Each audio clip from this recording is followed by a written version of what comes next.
अपराह्न समय गड़िबाकु बसिलाणी। वर्षा दूर आकाशरे कलाहांडिया बादल धरी बर्षिबाकु तैयार थाए। ठीक यही समय जड़े दुई जण काउड़िया दूररू देखागले। आ टिकिए परे अनति दूर रे जड़े महिला कांधरे काउड़िया भार नहीं चाली चाली जाउथांती। श्रावण आसिला बोली संकेत मिली जाए काउड़िया को रास्तारे देखिले। महिला जनक पाद शीघ्र शीघ्र पकाई आगक बढ़ुथांती। पाद थकिबार कि थमिबार ना धर न थाए। पादरे एणे पिचु उपर गोड़ी भारी आघात लागुथाए। बेले बेले छोट छोट गोड़ी पादरे फुटी जाउथाए, किंतु निगा नाई कि भ्रुक्षेप नाही। कष्ट हेउथुला भली कहीं जमा लागु न थाए। मुहरु जना पडु नथुला कष्ट हेउछि बोली। महिला जनक आगरे आगरे चाली चाली जाउथांती। पछरे आउ जणे पुरुष आउ युवक मध्य आसुथांती। मुहरे उच्चारण थाए बोल बम हर हर बम। एमाने भी पाउंड पकाई आगको चालु थांती।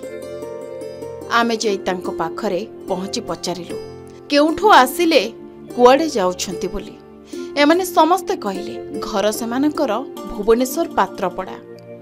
महिला और पुरुष उभय कटक गड़गड़िया घाटरू पानी उठाई दीर्घ 55 किलोमीटर चली चली आसी पहुंची भुवनेश्वर। मानसिक अच्छी पात्रपड़ा बालंकेश्वर महादेवंक निकटरे जल लगी करबाकू। ए सबु कथा भितरे मानसिक कथा आसिला, अर्थात आस्था आउ विश्वास केउठी ना केउठी सेमानक कहिबारे उंकी मारिथिला। आउ मानसिक कथा कहिले जेतेबेले आमे सुनी टिकिया आचंबित हेलु।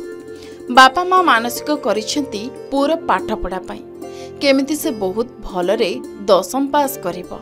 सेथिलागि चाली चाली 2 वर्ष हैला गड़गड़िया घाटरू जल नहीं आसी लागी करुछंती बालंकेश्वरଙ୍କ निकटरे। तेबे बापाटीर कहानी टिके अलगा। से पूर्वरु दीर्घ 25 वर्ष हैला प्रथमे निज पाई एमिति जल लागी करुथले, आउ एबे पुओटी पाई चालिछंती पानी भार नहीं। कष्ट हेले भी देवदेव महादेवंक करुणारू किछि जणा पड़ेनी। या सहित मनर विश्वास तांकू टाण करि देउछि, कारण निज पाई मानसिक करिथिले आउ पूरण हैला। तेणु सेही विश्वास रे एबे पुओ पाई बोलबम चालिछंती। आगरू एका जाउथले, एबे तांक अर्धांगिनी साथी रे आसुछंती। एई दंपति हेउछंती नवघन पात्र और पुष्पलता पात्र। सतरे संतान पाई बापा माँ केते कष्ट करंती तार ये हेउछि बड़ उदाहरण।